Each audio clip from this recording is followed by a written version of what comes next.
Hello friends, എല്ലാവർക്കും പുതിയൊരു വീഡിയോയിലോട്ട് സ്വാഗതം. നമ്മളെല്ലാവരുടെയും വീട്ടിൽ നമ്മൾ ചൂടുള്ള സമയത്ത് ഫാൻ നമുക്ക് ഇല്ലാതെ പറ്റത്തില്ല. അപ്പോൾ അത് ഇടയ്ക്കൊന്ന് ക്ലീൻ ആക്കണ്ടേ. ഇതിൽ നല്ല രീതിയിൽ അഴുക്കുണ്ട് കേട്ടോ. ഇങ്ങനെ അഴുക്ക് പിടിച്ചിരിക്കുന്ന സമയത്ത് തന്നെ കറണ്ട് ചാർജ് കൂടാനും ഒരുപാട് സാധ്യതയുണ്ട്. അപ്പോൾ ഇതുപോലൊരു സൊല്യൂഷൻ റെഡിയാക്കിയാൽ മതി. നമുക്ക് വീട്ടിലുള്ള ഫാൻ നന്നായിട്ട് തന്നെ ക്ലീൻ ആക്കി എടുക്കാം. അതിന് വേണ്ടതെന്ന് പറഞ്ഞാൽ ഞാൻ ഇവിടെ കുറച്ച് ഇളം ചൂടുവെള്ളം എടുത്തിട്ടുണ്ട് കേട്ടോ. ഒരു ഗ്ലാസ് വെള്ളം എടുത്തിട്ടുണ്ട്. പിന്നെ വേണ്ടത് പേസ്റ്റ് ആട്ടോ.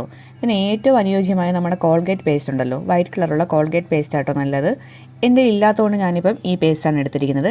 ഇനി വേണ്ടത് 1 സ്പൂൺ ബേക്കിംഗ് സോഡ വേണം. പിന്നെ വേണ്ടത് കുറച്ച് വിനാഗിരി വേണം. ഇതെല്ലാം കൂടെ നന്നായിട്ടൊന്ന് മിക്സ് ആക്കി എടുക്കണം. നമ്മൾ വെള്ളം എടുക്കുമ്പോഴത്തേക്കും ഒരു ഇളം ചൂടുവെള്ളം തന്നെ എടുക്കണം കേട്ടോ. എന്നാലേ ആ പേസ്റ്റ് അതിലോട്ട് നന്നായിട്ട് മിക്സ് ആയിട്ട് വരത്തുള്ളൂ. എന്നിട്ട് നല്ല രീതിയിൽ നിന്ന് മിക്സ് ആക്കി എടുക്കണം. അപ്പോൾ നമ്മുടെ സൊല്യൂഷൻ ഇവിടെ റെഡി ആയിട്ടുണ്ട് കേട്ടോ. ഇനി നമുക്കൊരു സ്പ്രേ ബോട്ടിലാട്ടോ ഇതിന് വേണ്ടത്. സ്പ്രേ ബോട്ടിലുണ്ടെങ്കിൽ അത് വളരെയധികം ഉപകാരമാണ്. എന്നാലും നമുക്ക് ഫാൻ നന്നായിട്ട് അതിലോട്ട് നമുക്ക് നല്ല രീതിയിൽ സ്പ്രേ ചെയ്യാൻ പറ്റുള്ളൂ. അപ്പോൾ ഞാൻ ഇതിലോട്ട് സ്പ്രേ ബോട്ടിലോട്ട് നമ്മുടെ സൊല്യൂഷൻ റെഡിയാക്കി എടുത്തിട്ടുണ്ട്. ഇനി ഇതിലോട്ട് നമുക്ക് ഫാനിൻ്റെ അകത്തൊക്കെ നമുക്ക് ഈ സ്പ്രേ ഒന്ന് ചെയ്ത് കൊടുക്കാം.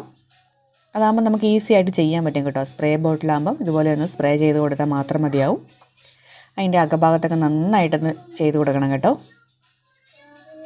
എൻ്റെ ചാനൽ ആദ്യമായിട്ട് കാണുന്ന കൂട്ടുകാരുണ്ട്, ഒന്ന് സപ്പോർട്ട് ചെയ്യണേ. ലൈക്ക് ചെയ്യണം, കമൻറ്റ് ചെയ്യണം, അതുപോലെ തന്നെ സബ്സ്ക്രൈബ് ചെയ്യാനും മറക്കരുത്.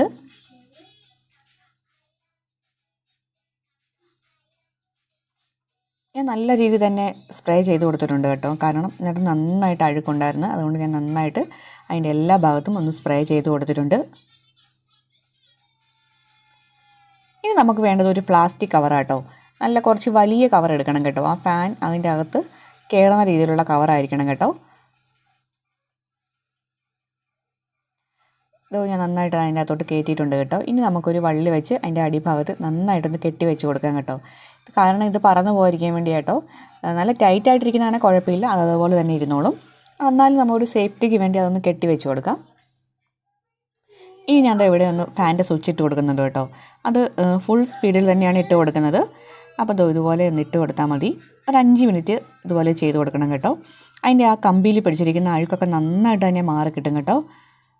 ഇത് കണ്ടോ, ഫുള്ളായിട്ട് പോകത്തില്ല, അത് ഉറപ്പ് ഞാൻ പറയാം. ഫുള്ളായിട്ട് പോകത്തില്ല. അതിൻ്റെ ആ കമ്പിയിൽ പിടിച്ചിരിക്കുന്ന അഴുക്കൊക്കെ നമുക്ക് നന്നായിട്ട് തന്നെ മാറ്റിയെടുക്കാം. ചില സമയം നമ്മളിങ്ങനെ ഇടയ്ക്കൊക്കെ ചെയ്യുവാണെങ്കിൽ ഒരുപാട് അഴുക്കൊന്നും പിടിക്കത്തില്ലല്ലോ. അപ്പോൾ അതിൻ്റെ കമ്പിയിലിരിക്കുന്ന അഴുക്കൊക്കെ വളരെ പെട്ടെന്ന് തന്നെ നമുക്ക് ഈസി ആയിട്ട് മാറ്റിയെടുക്കാൻ പറ്റും. ഞാൻ അതിൻ്റെ ബാക്ക് ഭാഗത്തും ഒക്കെ നന്നായിട്ട് തന്നെ സ്പ്രേ ചെയ്ത് കൊടുക്കുന്നുണ്ട്. ഇനി നമുക്കൊരു പഴയ ബ്രഷോ അങ്ങനെ എന്തെങ്കിലും ഉപയോഗിച്ച് നന്നായിട്ട് തന്നെ ക്ലീനാക്കി എടുക്കാം. നമ്മൾ ജസ്റ്റ് ഒന്ന് അത് തൊടുമ്പോൾ തന്നെ ആ അഴുക്കൊക്കെ നന്നായിട്ട് ഇളകി വരും കേട്ടോ. ഈ ഒരു സൊല്യൂഷൻ യൂസ് ചെയ്യുമ്പോൾ ഇത് കണ്ടോ, പെട്ടെന്ന് തന്നെ ക്ലീനാക്കി എടുക്കാൻ പറ്റും. അതിൻ്റെ കമ്പി ഭാഗമൊക്കെ ബാക്ക് സൈഡും ഒക്കെ നന്നായിട്ട് തന്നെ ക്ലീനാക്കി എടുക്കാം. അപ്പോൾ വളരെ കുറച്ച് അഴുക്കുകളൊക്കെ ഉണ്ടെങ്കിൽ നമുക്ക് ഇതുപോലെ ഒന്ന് ചെയ്ത് കൊടുത്താൽ മതി കേട്ടോ. വളരെ സിമ്പിളായിട്ട് തന്നെ നമുക്കിത് ക്ലീനാക്കി എടുക്കാം. ഈ ഒരു നല്ലൊരു സൊല്യൂഷനാണിത്. പിന്നെ ഞാൻ അതിൻ്റെ അകഭാഗം നന്നായിട്ടൊന്ന് ഊരിയിട്ടാട്ടോ കഴുകി കൊടുക്കുന്നത്. ഈ ഒരു സൊല്യൂഷൻ വെച്ച് തന്നെയാണ് ഞാനത് ക്ലീനാക്കി എടുക്കുന്നത്. അതിനുശേഷം നല്ല ഒരു നനഞ്ഞ തുണി വെച്ച് നന്നായിട്ട് തുടച്ചെടുത്താൽ മതി. നമ്മുടെ ഫാൻ നന്നായിട്ട് തന്നെ ക്ലീനാക്കി എടുക്കാൻ പറ്റും കേട്ടോ. ഈ ഒരു സൊല്യൂഷൻ ഉപയോഗിച്ച് ഞാനിവിടെ നല്ല രീതിയിൽ ക്ലീനാക്കി എടുത്തിട്ടുണ്ട്. അപ്പോൾ നമ്മൾ ഇടയ്ക്കൊക്കെ ഇതുപോലെ ചെയ്യുവാണെങ്കിൽ കറണ്ട് ചാർജ് ഒരു പരിധി വരെ നമുക്ക് കുറയ്ക്കാൻ പറ്റും കേട്ടോ. അതുപോലെ തന്നെ നല്ല രീതിയിൽ കാറ്റും നല്ല രീതിയിൽ നമുക്ക് കിട്ടുകയും ചെയ്യും. ഇനി നമ്മൾ അടുത്ത് ചെയ്യാൻ പോകുന്നത് നമ്മുടെ വീട്ടിലൊക്കെ മിററൊക്കെ കാണുമല്ലോ. ചില സമയത്ത് നല്ല രീതിയിൽ പൊടിയും അഴുക്കൊക്കെ അതിൽ പിടിച്ചിരിക്കും. ഈ ഒരു സൊല്യൂഷൻ നമുക്കൊന്ന് അടിച്ചു കൊടുക്കാം. അതിനുശേഷം ഒരു 5 മിനിറ്റ് ശേഷം നമുക്കൊരു നനഞ്ഞ തുണി വെച്ച് നന്നായിട്ടൊന്ന് തുടച്ചെടുക്കാം.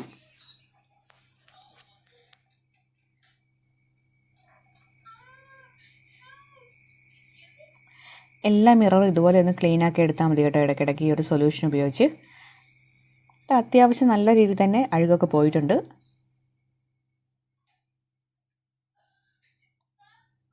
നിങ്ങളൊന്ന് ട്രൈ ചെയ്ത് നോക്കണം കേട്ടോ. നല്ല രീതിയിൽ നമുക്ക് യൂസ്ഫുള്ളായ ഒരു സൊല്യൂഷനാണിത്. പിന്നെ നമ്മൾ ചെയ്യാൻ പോകുന്നത് നമ്മുടെ ഈ പൈപ്പൊക്കെ ഒന്ന് ക്ലീനാക്കി എടുക്കാം. വളരെ പെട്ടെന്ന് തന്നെ ക്ലീനായി കിട്ടും കേട്ടോ. നല്ല രീതിയിൽ അഴുക്ക് പിടിച്ചിരിക്കുന്ന പൈപ്പൊക്കെ ആണെങ്കിലും ഇതുപോലെ ഒന്ന് ചെയ്ത് കൊടുത്താൽ മതി. ഈ ഒരു സൊല്യൂഷൻ കൊണ്ട് നമുക്ക് ഒരുപാട് ഉപയോഗങ്ങളുണ്ട് കേട്ടോ. ഇതുപോലെയുള്ള ഓരോരോ കുഞ്ഞു കുഞ്ഞു ടിപ്സുകളൊക്കെ വളരെ ഈസി ആയിട്ട് നമുക്ക് ചെയ്യാൻ പറ്റും. അതുപോലെ തന്നെ ഈ ടൈലിലൊക്കെ നല്ല രീതിയിൽ അഴുക്ക് പിടിച്ചിരിക്കുന്നുണ്ട്. വാഷ് ബേസിൻ്റെ അവിടുത്തെ ടൈലൊക്കെ ആണെങ്കിലും അതുപോലെ തന്നെ നമ്മുടെ കിച്ചൺ നമ്മൾ കുക്ക് ചെയ്യുന്ന ഗ്യാസ് സ്റ്റൗവിൻ്റെ അടുത്തൊക്കെ ആയാലും ഈ നമ്മൾ കറി ഉണ്ടാക്കുന്ന സമയത്തൊക്കെ ഇത് പറ്റി പിടിച്ചിരിക്കുമല്ലോ. അപ്പോൾ ഈ ഒരു സൊല്യൂഷൻ വെച്ച് നമുക്ക് ക്ലീനാക്കി എടുക്കാം. പായലൊക്കെ പിടിച്ചിരിക്കുന്നുണ്ടെങ്കിൽ നന്നായിട്ട് തന്നെ മാറി കിട്ടും. ഞാൻ ഇവിടെ നന്നായിട്ടൊന്ന് ക്ലീനാക്കി എടുക്കുന്നുണ്ട്.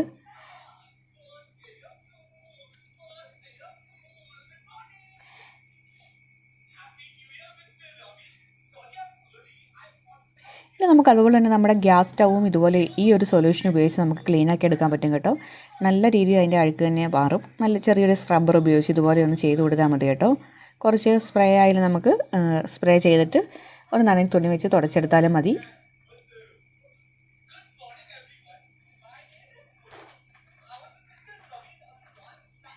പേസ്റ്റും അതുപോലെ തന്നെ നമ്മുടെ ബേക്കിംഗ് സോഡയും വിനാഗിരിയും എല്ലാം നല്ല ക്ലീനിങ് ഏജൻ്റ് ആട്ടോ. ഈ ഒരു സൊല്യൂഷൻ കൊണ്ട് നമുക്ക് ഒരുപാട് നമ്മുടെ കിച്ചണും വീടൊക്കെ വളരെ രീതിയിൽ തന്നെ ക്ലീനാക്കി എടുക്കാൻ പറ്റും. ഇത് കണ്ടോ, നല്ല രീതിയിൽ അഴുക്കുണ്ടായിരുന്നു, നന്നായിട്ട് ക്ലീൻ ആയിട്ടുണ്ട് കേട്ടോ. ടൈലിലെ കറയൊക്കെ നന്നായിട്ട് മാറി കിട്ടി. അപ്പോൾ നിങ്ങൾ ഇതുപോലെ ഒരു സൊല്യൂഷൻ ഉണ്ടാക്കി വെച്ചിട്ട് ഇടയ്ക്കൊക്കെ നമ്മുടെ വീടൊക്കെ ഫുള്ളായിട്ട് തന്നെ നമുക്ക് ക്ലീനാക്കി എടുക്കാം. എല്ലാവർക്കും ഇഷ്ടമാകുവാണെങ്കിൽ എല്ലാവരും ട്രൈ ചെയ്യണം കേട്ടോ.